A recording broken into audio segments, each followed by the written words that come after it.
আমি রব আল্লাহ খুশি হলাম। তারপরে আবার আপনি কোথায় থেকে বেদাতে হাসান নিয়ে যাবেন?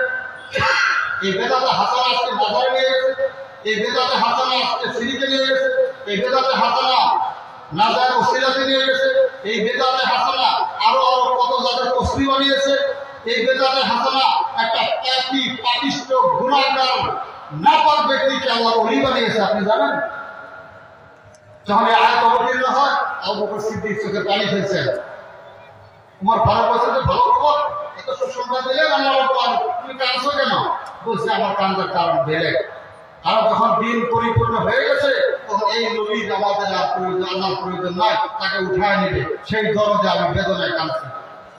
সেদিন আল্লাহ রাসূল সাল্লাল্লাহু আলাইহি ওয়াসাল্লাম সাহাবাদেরকে বলছেন, ওগণ সাহাবী, হে সাহাবী সকল, আমি দিন পৌঁছে দিয়েছি।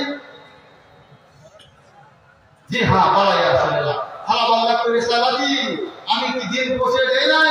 বলা ইয়া রাসূল, দিন পৌঁছে দিয়েছেন। বলে আল্লাহুম্মা ফাশহাদ, আল্লাহুম্মা ফাশহাদ, আল্লাহুম্মা, আল্লাহ তুমি সাক্ষী থাকো, আল্লাহ তুমি সাক্ষী থাকো। আমার অগণন সাহাবী বলছে আমি দিন পরিপূর্ণভাবে পৌঁছে দিয়েছি। এই হুজুর, কেউ মুখে বেদাতে হাসানা করতে দিন সম্পূর্ণ হয় না? দিনে কোনো মশলা বাকি আছে? দিনে কোনো অসুবিধা আছে? যাই না হোক, আজকে আমি কিছু কথা অন্যদিকে বলতেই হবে, যেহেতু আমরা একটা জমিয়তের সাথে সম্পর্ক, একটা জামাতের সাথে আব্দুল্লাহ তাহমিদ হাদিস। আমি আজকে আহলে হাদিসের কিছু নসিহত করি। আহলে হাদিস মানে সমস্ত মুসলমান। তোমাদের দায়িত্ব কি? আর আহলে হাদিস তোমাদের দায়িত্ব কি? ইমাম সুফিয়ান সাওরি রাহমাতুল্লাহ আলাইহি বলেন, আহলুল হাদিস, আসহাবুল হাদিস, ইন্নাল মালায়েকাতা হুররাসুল আরদ, হুররাসুল সামা, ওয়া আসহাবুল হাদিস হুররাসুল আরদ। ফেরেশতারা আকাশের চৌকিদারি করে, সূর্যের কোনো অঘটন ঘটে যায় না। আর তোমরা আহলে হাদিস জমিনের চৌকিদার, সব জমিনের চৌকিদারি তোমাদের করতে হবে। তুমি চাহে মানো চাহে না মানো, তোমাকে তোমার চৌকিদারি গ্রহণ করতেই হবে। কোন জায়গায় বেদাত হবে, ধরো। শিরিক হচ্ছে, ধরো, তাকে বুঝাও, মারামারি না, তাকে বুঝাও। উদু ইলা সাবিলি রাব্বিকা বিল হিকমা, উদু ইলা সাবিলি রাব্বিকা বিল হিকমা। কি আছে একটা? হ্যাঁ, ওয়া মাওয়াদাতুল হাসানা ওয়া জাদিলহুম বিল্লাতী হিয়া আহসান। উদু ইলা সাবিলি রাব্বিকা বিল হিকমা, হিকমতের সাথে দাওয়াতের কাজ করো। ওয়া মাওয়াদাতুল হাসানা, নসিহতের মাধ্যমে দিয়ে কাজ করো। আর যদি সেটাও না হয়, তুমি ভাবতে থাকো কিভাবে দাওয়াতের কাজ তুমি করবা। কোন ব্যক্তিকে তুচ্ছ-তাচ্ছিল্য করা যাবে না, কোন ব্যক্তিকে প্রতারণা করা যাবে না, কোন ব্যক্তিকে গালি দেওয়া যাবে না। হাসিল বলা, তুনাসিল, ইয়াসিল বলা, তুয়াসিল। মানুষকে সুসংবাদ দাও, মানুষকে ভালো ভালো কথা দাও। তোমার যদি চৌকিদার, তুমি কেমন চৌকিদার?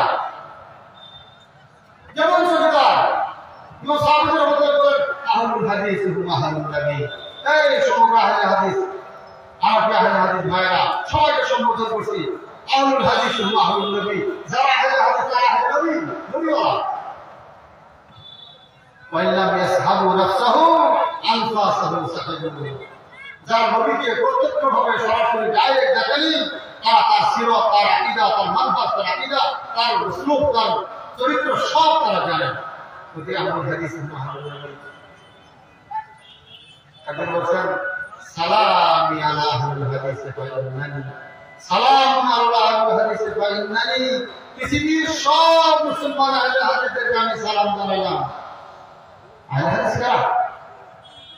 ইমাম শাফিঈ রাহমাতুল্লাহ আলাইহি বলেন, আহলুল হাদিসে ফি কুল্লি জামানিন ওয়া মাকানিন কাসসাহাবাতি ফি জামানিহি। আহলে হাদিস যারা কোরআন এবং হাদিস নিয়ে গবেষণা করে, যারা কোরআন এবং হাদিসের স্বীকৃতি দিয়ে দেয়, কোরআন এবং হাদিসের উপরে আমল করে, তাদের কথা বলা হয়েছে। আহলুল হাদিসে ফি কুল্লি জামানিন ওয়া মাকানিন কাসসাহাবাতি ফি জামানিহি। যে কোনো সময়ের, যে কোনো জায়গায় আহলে হাদিস ওই দিনের সাহাবীর উপর। ইমাম শাফিঈ রাহমাতুল্লাহ আলাইহি বলেন যে আমি যখন আহলে হাদিসকে দেখি, আমার মনে হয় এটা রাসূলুল্লাহর সাহাবী। কেন বলছেন এই কথা? আহলে হাদিসরা মিথ্যা কথা বলতে পারে না, আহলে হাদিসরা বিভাজন করতে পারে না, আহলে হাদিসরা বিদআত আবিষ্কার করতে পারে না, আহলে হাদিসরা জামাত বিরোধী কাজ করতে পারে না। আহলুল হাদিস ইমাম আহমদ বিন হাম্বল বলেন যে আমি হকের সন্ধানে বের হয়েছিল। হক কোথায়? 10 লক্ষ হাদিসের হাফেজ ইমাম আহমদ বিন হাম্বল রাহমাতুল্লাহ, 10 লক্ষ হাদিসের হাফেজ। তিনাকে জিজ্ঞাসা করা হবে কাইফা হাফিজতা ইয়া আব্দুল্লাহ, আপনি 10 লাখ হাদিস কিভাবে মুখস্থ করলেন? বলছে হাফিজতুল হাদিসা আমরা মা হাফিজুল হাদিসা ইল্লা ওয়া কাদ আমিলতু বিহি, আমি যখন তুমি হাদিস মুখস্থ করেছি হাদিসের প্রতি আমল করেছি। ইমাম আহমদ বিন হাম্বল রাহমাতুল্লাহ বলেন বাহাসতু আনিল হককে, আমি হকের সন্ধানে বের হয়েছিলাম। ফামা ওয়াজাদতু ইল্লা ইনদা আহলুল হাদিস, আমি আহলে হাদিসের কাছে হক পেয়েছি, হকের সন্ধান পেয়েছি। ইমাম সুফিয়ান সাওরী রাহমাতুল্লাহ বলেন আহলুল হাদিস হুম হাফাজাতুদ দ্বীন, এই আহলে হাদিস তোমাদেরকে বলছি, আপনাদেরকে বলছি, আহলুল হাদিস হুম হাফাজাতুদ দ্বীন, আহলে হাদিসের দ্বীনের হেফাজতকারী। হাসান বসরি রাহমাতুল্লাহ আলাইহি বলেন লাউলা উলামা লাসারা নাসু কাল বাহাইম, যদি উলামা না থাকতো মানুষ জীবজন্তুর মতো হতো। এই জীবজন্তু থেকে মানুষ তৈরি করার ওসিলাকে, কারণকে কে করবে? আহলুল হাদিস। আহলে হাদিস যদি দুনিয়ায় না থাকে হাদিস থাকবে না, হাদিস থাকবে না। হাদিস না থাকবে বেদাতির ভণ্ডামির আড্ডা পৃথিবীতে হবে, তখন কিয়ামত হবে। আশা করি বুঝতে পারছেন, আশা করি বুঝতে পারছেন।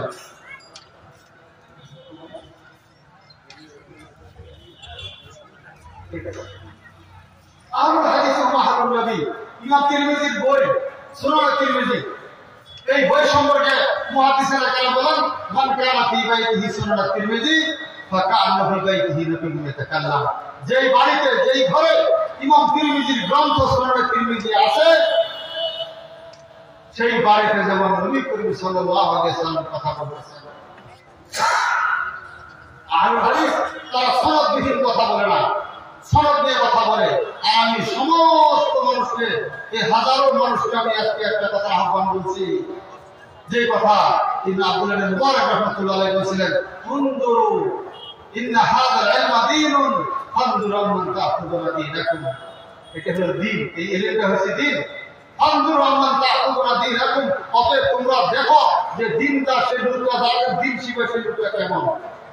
সে মিথ্যা কথা বলে ওর দ্বীন দেওয়া যাবে না, সে নামাজ পড়ে না ওর দ্বীন দেওয়া যাবে না, যার আকীদা গড়বড়ি আছে তার কাছে মসলা নেওয়া যাবে না, যে সুদ খায় সে ঘুষ খায়, যে মদ বিক্রি করে যা করিয়ার তার কাছে হাদিস নেওয়া যাবে না, যে ধোঁকা দেয় অনবরত মানুষের মিথ্যা কথা বলে তার কাছে দ্বীন শিক্ষা নেওয়া যাবে না। সনদবিহীন কোনো কথা মানা যাবে না। ইমাম মুসলিম রাহমাতুল্লাহ আলাইহি মুসলিমের মুকদ্দমা ভিতরে লিখেছেন, ভূমিকা লিখেছেন আল ইসলামু মিনাদ দ্বীন লাউলা ইসলামু লা তাআলা মান শাআ মা শাআ। সনদ রেফারেন্স হাওয়ালা দ্বীনের অংশ, দ্বীনের অংশ। যার কোনো হাওয়ালা নাই তার কোনো দ্বীন নাই। আল ইসলামু মিনাদ দ্বীন লাউলা ইসলামু লা তাআলা মান শাআ মা শাআ, যার কিছু তাই বলতে পারে, যার কিছু তাই বলতে পারে।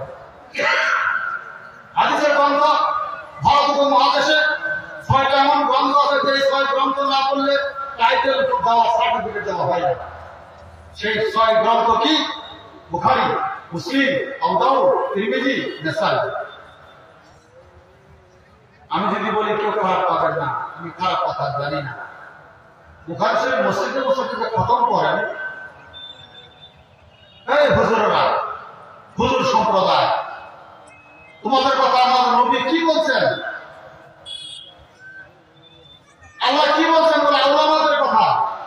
আল্লাহ বলছেন ইন্নামা ইয়াখশাল্লাহ মিন ইবাদিহিল উলামা, উলামা আল্লাহকে ভয় করে, উলামা আলেম আল্লাহকে ভয় করে, আল্লাহকে জানে তারা, আল্লাহ সম্পর্কে তারা জ্ঞাত, আল্লাহর গুণ সম্পর্কে তারা অবগত, কিন্তু আল্লাহকে যারা ভয় করে ইন্নামা ইয়াখশাল্লাহ মিন ইবাদিহিল উলামা।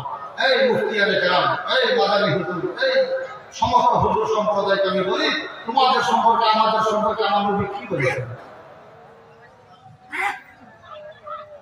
ইন্তেকালের আগ মুহূর্তে রাসূল সাল্লাল্লাহু আলাইহি ওয়াসাল্লাম সাহাবাদেরকে বলেন লা নুওয়ারিসুকুম দিনার ওয়ালা দিরহাম, আমি তোমাদের টাকা পয়সার ওয়ারিস বানাবো না, আমার ধন সম্পত্তি নাই যে আমি তোমাদের ভিতরে বিতরণ করে যাব, ওয়ারিস বানাবো না। ইন্নামা ওয়ারিসুকুম ইন্না ওয়ারাসু বিল ইলম তোমাদেরকে ইলমের ওয়ারিস বানাই না। লা ওয়ারিসুল দিনার ওয়াল দিরহাম, আমি তোমাদের দিনার ও দিরহামের ওয়ারিস বানাই নাই। ওয়ারিসুকুমুল ইলমা, তোমাদেরকে ইলমের ওয়ারিস বানাইলাম। আল উলামা ওয়ারাসাতুল আম্বিয়া, উলামারা নবীর ওয়ারিস। এই হুজুর, আপনি যে বুখারী শরীফ খতম করলেন, ইসলামের সবক কোথায় আছে? বুখারী খতম সারা বুখারী খুলে দেখেন, যদি বুখারী খতম করার লেখা আছে, কাল থেকে আমরা শুরু করে দেব। জাতিকে প্রতারণা করা, হুজুরকে সমাজ থেকে বাইকাট করা, সামান্য কিছু পয়সার বিনিময়ে হুজুররা দিন বিক্রি করছে, সাধারণ জনতা কোনো দেবে না। কোরআন খতম, জালে খতম, কোরআন খানি, মৃত্যু দিবস, কিচ্ছু নাই, কিচ্ছু নাই। হুজুররা আমাদের মতো, হুজুররা আমাদেরকে প্রতারণা ধোঁকা আছে। আপনাদের কিছু পয়সা দেন, আপনার কাছে সালামি দেন, কিছু হাদিয়া দেন, এটাই ওলামাদেরকে সর্বনাশ করেছে। বুখারী খতম করে বরঞ্চ এই কথা তারা বুখারীতে যে নাই, তো বুখারী খতম করা, এই হাদিসে যে বুখারীতে নাই, এই কথা তারা জাতিকে বুঝায় না, জাতির প্রতারক তারা। হুজুরের সাথে আপনারা চ্যালেঞ্জ দিয়েছেন। আর একটা কথা মনে রাখেন, ইন্না হাযাল ইলমা দীনুন, এই ইলমটা হলো দ্বীন, ধর্ম, ইসলাম। ফাজদুল্লাহ মান তাআতুনা দীনাকুম। অতএব দেখেন দ্বীনকে কে প্রচার করে, কার কথা শুনছেন? সে মিথ্যাবাদী, সে প্রতারক, সে ধর্ষক, সে সুদ খাওয়া ব্যক্তি, সে হারাম ভক্ষণ করে, আল্লাহর ওয়াস্তে তার কাছ থেকে দ্বীন দিবেন না। নবী করিম সাল্লাল্লাহু আলাইহি ওয়াসাল্লাম মুসলিম হাদিসে বলেন, ইন্নাল্লাহা লা ইয়াকবুদুল ইলমা কবদান, ইন্নামা ইয়াকবুদুল ইলমা বিকবদিল উলামা। আল্লাহ তাআলা ইলমটাকে বাস্তবে উঠায় নেন না, আলিমের মৃত্যু দিয়ে ইলমটা উঠায় নেয়। তারপরে মানুষেরা মূর্খ ব্যক্তিকে মুফতি সাজাবে, সে বিনা ইলমে ফতোয়া দিবে, নিজে পথভ্রষ্ট হবে এবং জাতিকে পথভ্রষ্ট করবে। হুম উলামাউ দালাল, উলামাউ আলা আবওয়াবে জাহান্নাম। যেই সব উলামারা বেদাত বিক্রি করে, যেই সব উলামারা বেদাত আবিষ্কার করে, যেই সব উলামারা বেদাতে হাসানা বলে আপনার মধ্যে আমার মতো সহজ সরল মানুষকে প্রতারণা করে, তারা হচ্ছে পথভ্রষ্ট উলামা। অতএব তারা জাহান্নামে নিয়ে যাওয়ার আলেম, তারা জাহান্নামে নিয়ে যাওয়ার। একটা কথা আমি বলি শেষ দিকে, এটা আমি আমানত হিসেবে রাখছি। রাসূল সাল্লাল্লাহু আলাইহি সাল্লাম বলছেন, তাআল্লামুল কুরআন ওয়া আল্লিমুহুন নাস। তোমরা কোরআন শিখো এবং মানুষকে শিখাও। তোমরা কোরআন শিখো এবং মানুষকে কোরআন শিখাও। ওয়া তাআল্লামুল ফারাইদা, আর ইলমে ফারাইজ শিখো। ইলমে ফারাইজ কি? কেউ জানে না, কোন মাদ্রাসা পড়া হয় না, কোন হুজুরও ভাষণে বলে না। ইলমে মিরাস হইল, ফারাইজ হইল, বাবা মরে গেলে তার সম্পত্তি ভাগ বিতরণ হবে, এই বিষয়টা আমরা জানি। আমি প্রত্যেক সবাই একটু সময় আমি লাগাই, তার মানুষকে সচেতন করতে হবে। আপনার সম্পত্তি, আপনার ছেলে মেয়ে, আপনার স্ত্রীর হক, যদি এটাকে সমানভাবে আপনি বিতরণ না করছেন, আল্লাহর কাছে ধরা খাবেন। আমি কিছু নসিহত করি যাতে আল্লাহর কাছে ধরা খেতে না হয়, সেদিন হাসরের মাঠে যাতে আল্লাহর কাছে জব দিবি না হয়, জব দিতে না লাগে, তার জন্য কিছু ব্যবস্থা নেই। এলমে মিরাস, আপনার সম্পত্তি 1 লক্ষ 1 কোটি যা আছে আছে, এবিসিডি যা আছে আছে, সম্পত্তি নাও থাকে ঘরে ভিটা আছে। এই সম্পত্তির মালিক, এই সম্পত্তির অধিকার কার? আপনার সন্তানের। রাসূল সাল্লাল্লাহু আলাইহি ওয়াসাল্লাম বলেন, তাআল্লামুল ফারাইদ ওয়া আল্লিমুহুন নাস। তোমরা ইলমে ফারাইজ শিখো, ভাগ বিতরণ করা শিখো এবং মানুষকে শিখাও। ফাইন্নী মিরইন মাকবুদুন, আমি মানুষ, আমি মৃত্যু হব। ওয়াল ইলমু মারফুউন, ইলমটাকে উঠায় দেওয়া হবে। তারপরে দুইজন মানুষ ইখতিলাফান ফিল ফরিদাতে, দুই সম্পত্তি নিয়ে দুই মানুষ দুইজনে ঝগড়া করবে। ফালা ইয়াজিদানা আহাদান ইখবিরুহুমা, ওই দুইজন ব্যক্তি এমন কোন ব্যক্তি পাবে না যে ব্যক্তি তাকে ভাগ বিতরণ সম্পর্কে বর্ণনা করবে। আপনার সম্পত্তির সাথে কয়েকটা বস্তু